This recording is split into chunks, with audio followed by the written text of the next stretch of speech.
Once upon a time, in a faraway land, there lived a man so exceptional that the divine hosts of heaven and hell were forced to take note. A man dangerous enough to bring Satan to his knees, but selfless enough to make God himself raise an eyebrow. How did this come to pass? Well, it all began at a very special birthday party for a very special young lady. Surprise! What is all this? It's your birthday, Kinzie. So? You've never been to a birthday party? No. Oh, like not even growing up? I went to the School of the Americas since kindergarten. We didn't really do birthday parties. But you celebrated Christmas? I don't have to explain myself to you. Oh, Kinzie, this is going to be so much fun. Zinjai made a cake. Jane Austen is here. We'll play some games. What sort of games?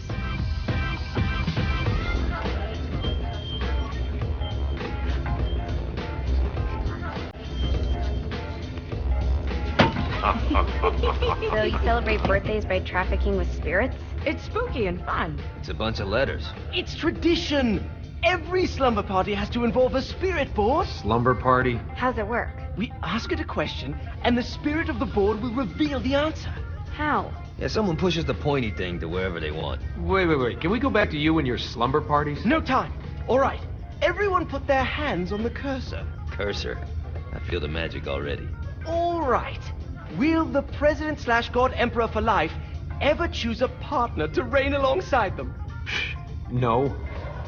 Ooh, someone's getting married. Shut up, Matt. Who will tame the president's wild heart?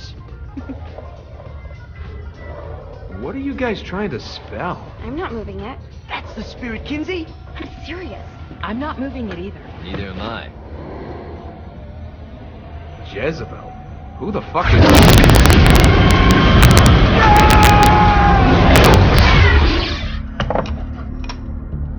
Is that not normal?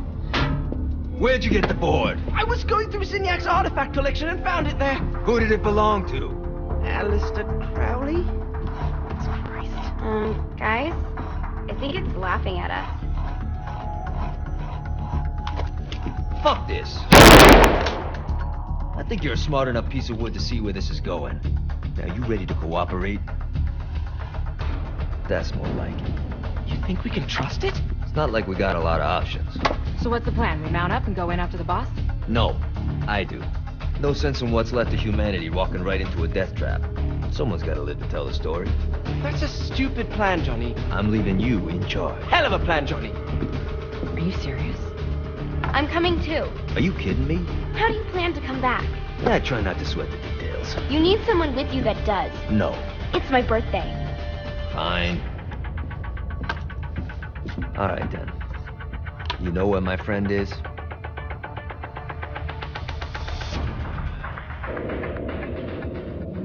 True to its word, the spirit board opened up another portal and sent Johnny and Kinzie screaming into hell.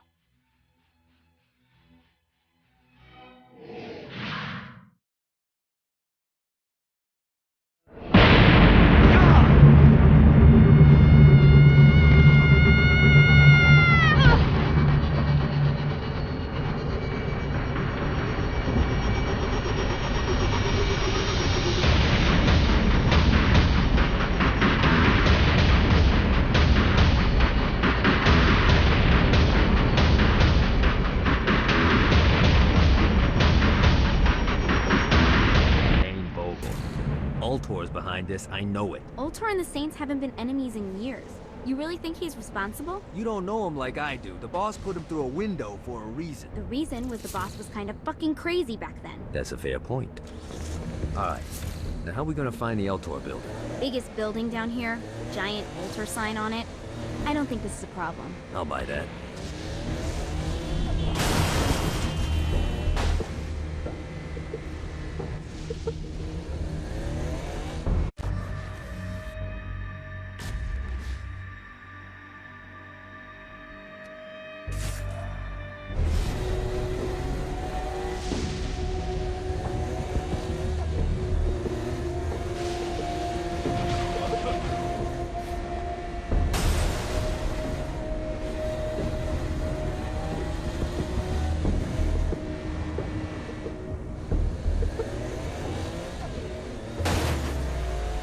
Yes. Kinzie, Kensington, and Johnny Gat driving together on a birthday adventure. Are you always this excited? Generally, I'm a misanthrope. I get it.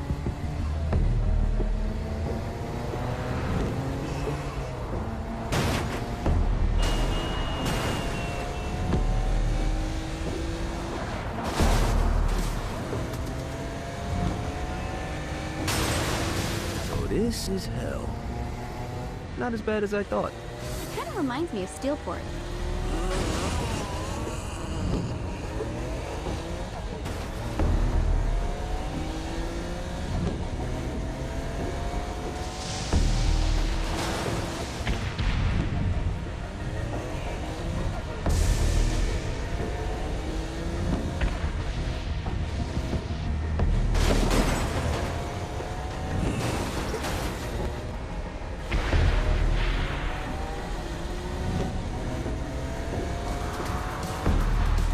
So what's the plan? Oh yeah. I'm gonna shoot him in the face unless he gives us the boss back.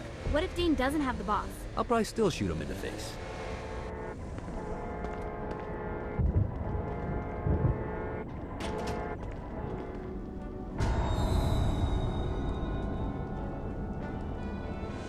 Welcome to hell. Shouldn't you have a receptionist? Such is the plight of eternal damnation. I have a feeling you didn't come here to catch up. Let's talk in my office. Not even death could stop the enterprising Vogel, who wasted no time in setting up an Ultor branch in the bowels of hell. Dane was eager to fill Johnny in on the ever-shifting politics of land rights in the underworld. But real estate mattered little to Johnny, who only cared where his friend was. Where'd you put the president? I've been trying to explain that. I didn't take them. Bullshit. You expect me to believe you just happened to be the first thing we see in hell? Maybe it's just me, but your thank you sounds more like an accusation. That's probably because he plans to kill you. Okay. I get the trust issues. Can I show you something? The pieces all came together. The president had caused more chaos and destruction than any other in human history. It was only natural that Satan would want them to marry his daughter. They needed a plan, and Johnny had one. I'm gonna shoot the devil in the face. I think you might be skipping some details. No, I said in the face. I like the commitment, but you gotta find a way to get close enough to him in the first place. When's the wedding? I'll just show up And then you'll shoot him in the face. Sorry, but it's a little more complicated than that. These things are tied to the soul. You won't be able to enter without one. So how do we get one? You get his attention. I know some places that are of particular value to the father of the bride. You hit those, you'll get your shot. Wait, why would Satan give out an invitation for destroying his stuff? Oh, he won't, but it should piss him off enough to get him to attack Johnny personally. Either the devil kills Gat and Ultor gets the construction contracts to rebuild what was destroyed, or Johnny kills Satan and I'll have to pay less taxes. It's pretty win-win. That's why you're helping us? To make more money in hell? Hell's what you make of it, sweetie. Works for me. What you got? All right. Satan had entrusted the day-to-day running of hell to 5 archdukes, and Dane knew how to find them all. But beyond that, not everyone in hell was content to go along with Satan's status quo. There were others who shared Dane's ambition for power, and the Ultor mogul knew that the key to unseating Satan lay in gaining their aid. But before Johnny set out to wage war against the Prince of Darkness, Dane had one final gift, an artifact that he had spent fortunes on. Lucifer's cracked halo. This holy relic granted Johnny the majestic wings of the Morning Star. However, he still needed help in learning how to use them.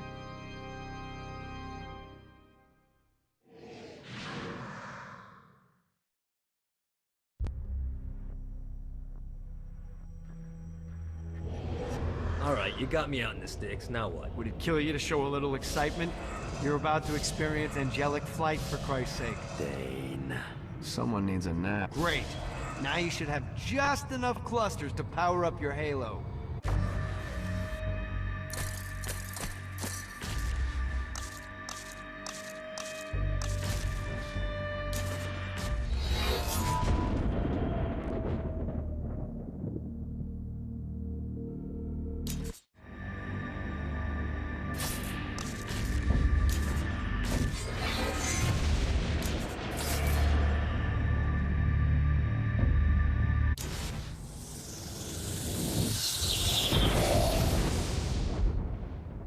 Alright, let's start slow. Try to jump over to that next island. Also, the longer you charge your wings before jumping, the further you'll go.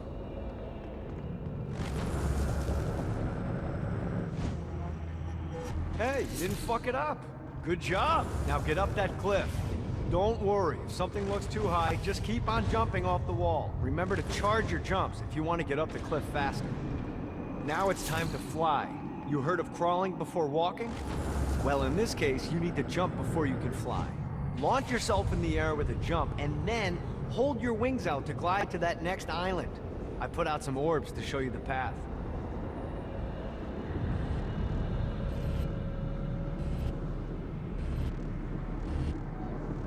You'll have to dive to reach the next island. Do that by pointing your head down. Don't worry, the rest of your body will follow.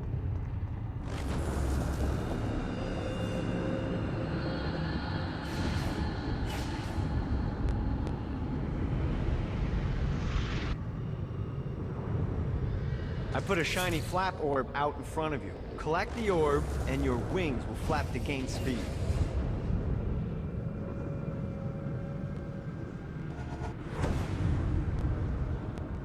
Alright, now try flapping those wings on your own.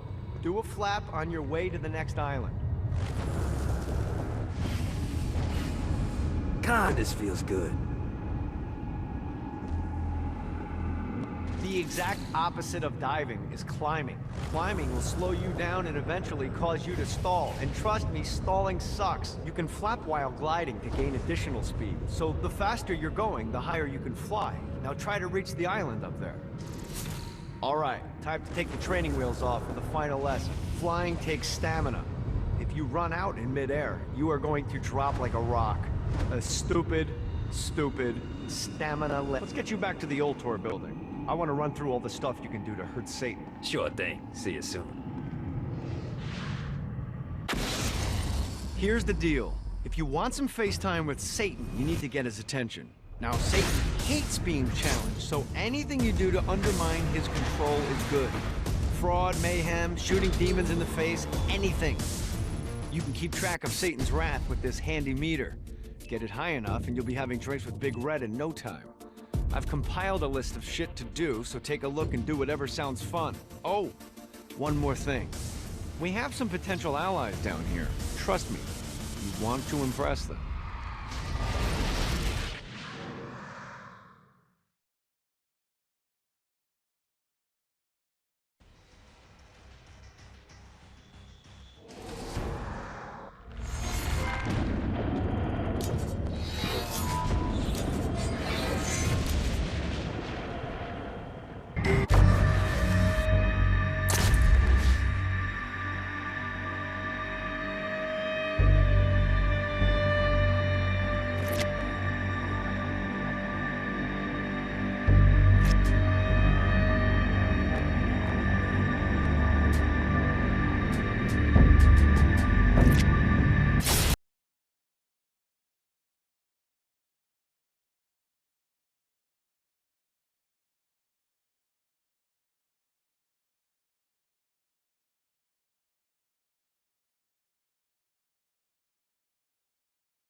Abandoned ship! We've been boarded!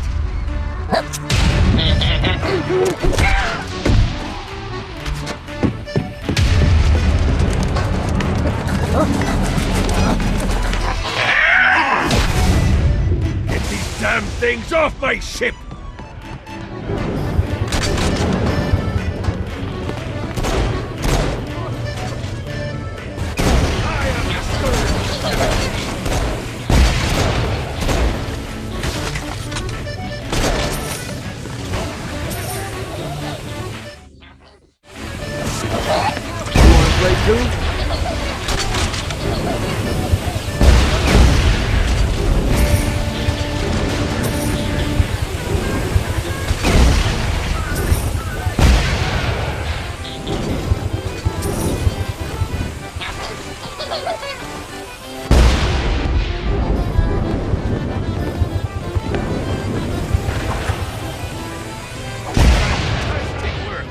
I got a bit of treasure in that chest over there. The weapon you find inside may help with our little imp problem.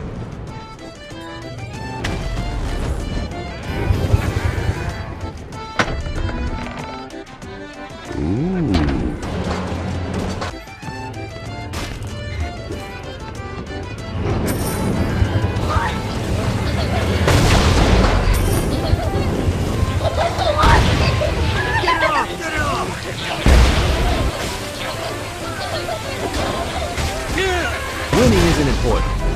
It's the money.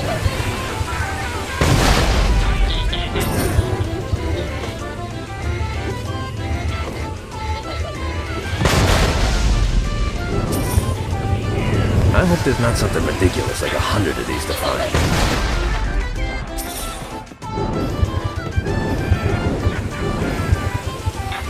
I summoned these imps to serve as my crew. I forgot what a handful they could be. Once aboard, they wouldn't listen to their captain. They ran amok in the bowels of the ship.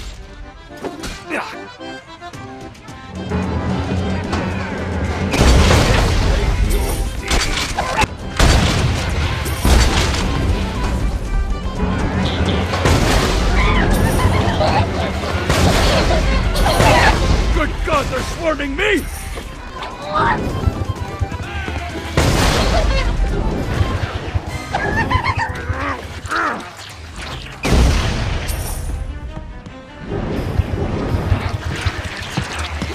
Okay to drop the pirate voice. What pirate voice would that be? Wow.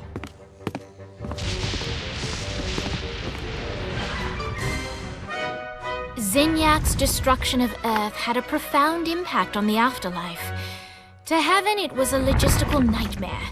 St. Peter's meticulous nature drove purgatory wait times to unbearable levels. Meanwhile, in hell, where souls in pain were used as currency, it created a new era of prosperity for the wickedly enterprising. This economic boom resulted in the coffers of hell to be overflowing, which in turn piqued the interest of the most notorious man that sailed the seven seas. Long had Blackbeard been a thorn in Satan's side, robbing tax collectors on a semi-regular basis. But the promise of an immeasurable fortune drove him to be even bolder. An arrangement was reached.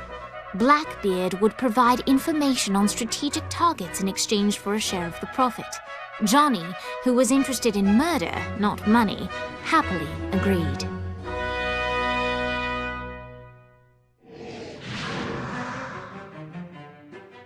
I grant ye the ability to summon my crew whenever they're needed.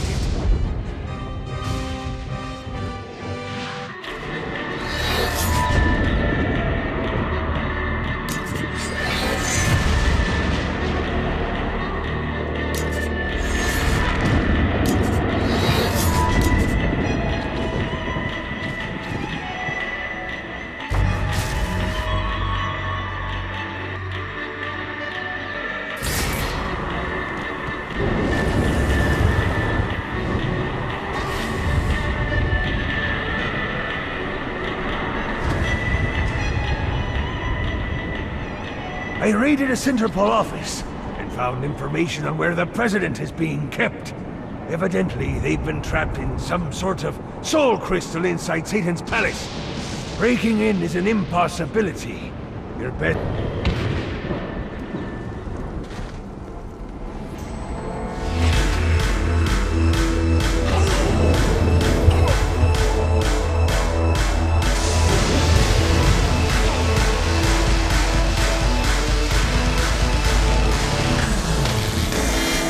Lights up. William Shakespeare, humanity's greatest playwright, and hell's most diabolical purveyor of entertainment, looks on as a brave mortal on an Orphean quest enters. The bard's interest is piqued, and he looks to test his visitor's mettle.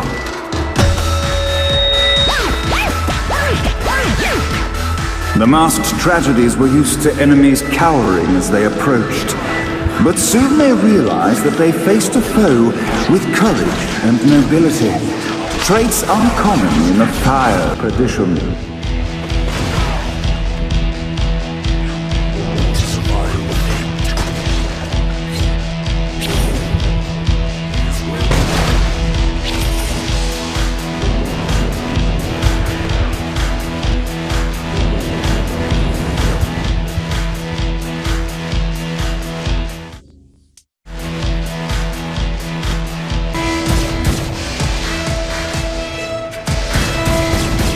The inciting incident resolved. The time had come for rising action.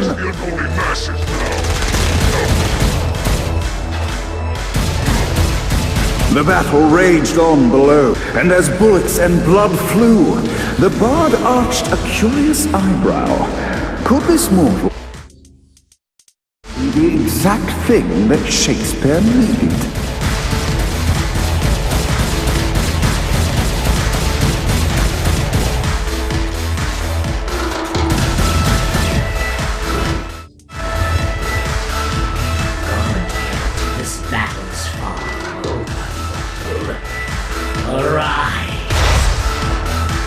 And now, Act 3!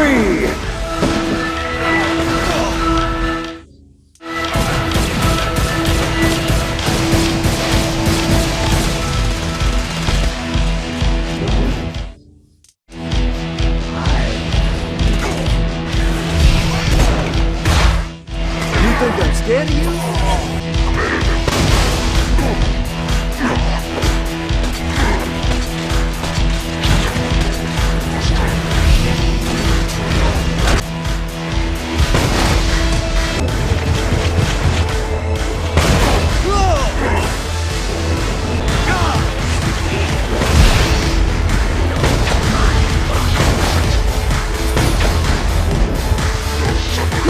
That one time I killed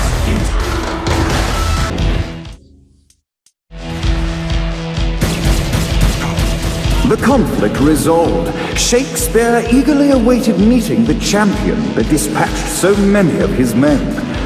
Undoubtedly, they were here for the bard's aid. And while happy endings were not a thing found in hell, Shakespeare always had a soft spot for comedies.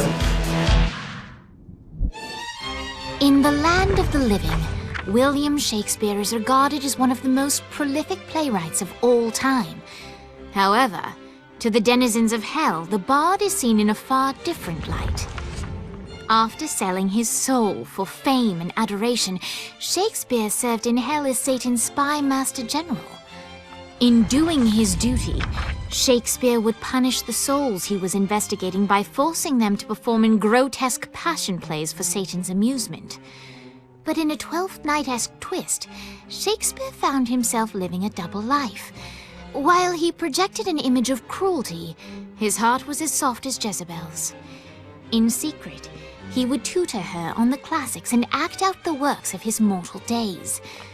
When Satan found out, he cast Shakespeare out of the palace, believing that the poet would be tormented by the populace of hell, far out of Jezebel's sight. But Satan had not counted on the bard's cunning. Embracing his persona of master torturer, Shakespeare and his followers, the tragedies, took root in the entertainment district, biding their time for revenge.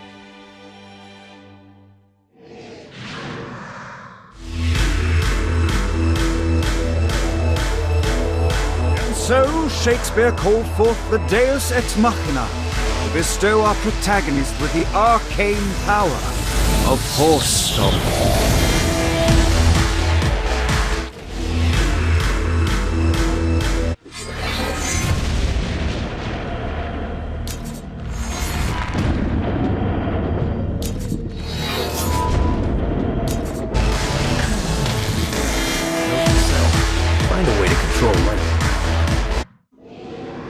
lights up. The mortal stands in the training grounds, eager to try out his new Force Stomp power on the group of demons in front of them.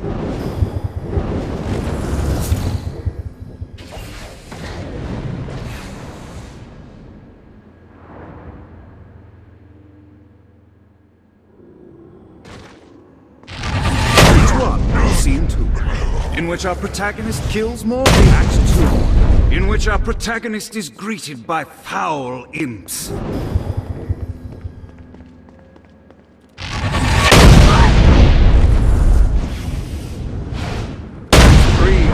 in which our protagonist learns that Force Stomp even works on flying enemies, enabling them to remove a Dark Inciter's shield before shooting them to death with bullets.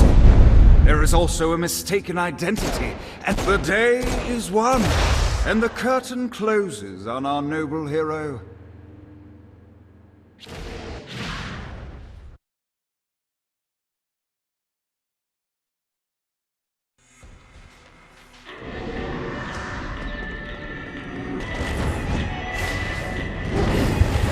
Let's see what these things can do.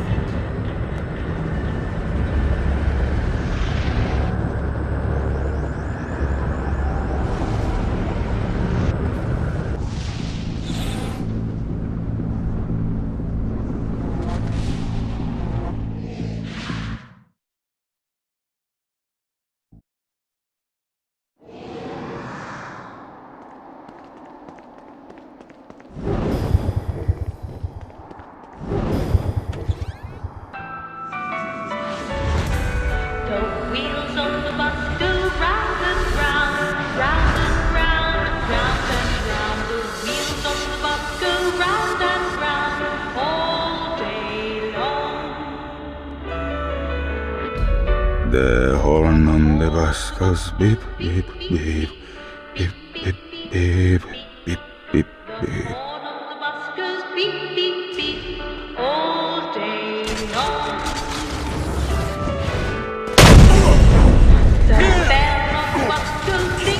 Do this all day.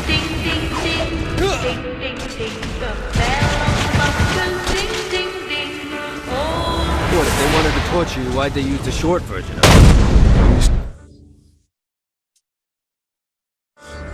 Is the short version? Oh yeah. The wipers on the bus go swish, swish, swish. The hobo on the bus goes hey, hey, hey. My mom had like 80 of them. Yeah.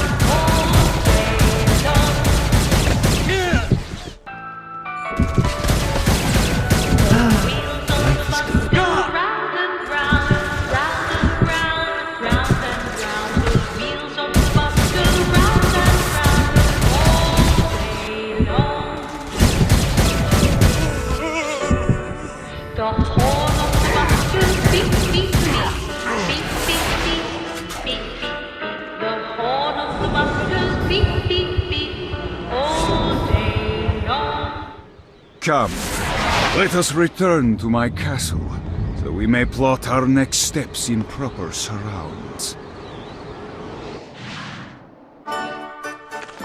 Johnny led Vlad back to his castle, which since his incarceration became a haven for frat parties and squatters. But the systematic impaling of trespassers would have to wait. Vlad was a man of his word, and was eager to provide intel that could aid in hobbling Satan's armies.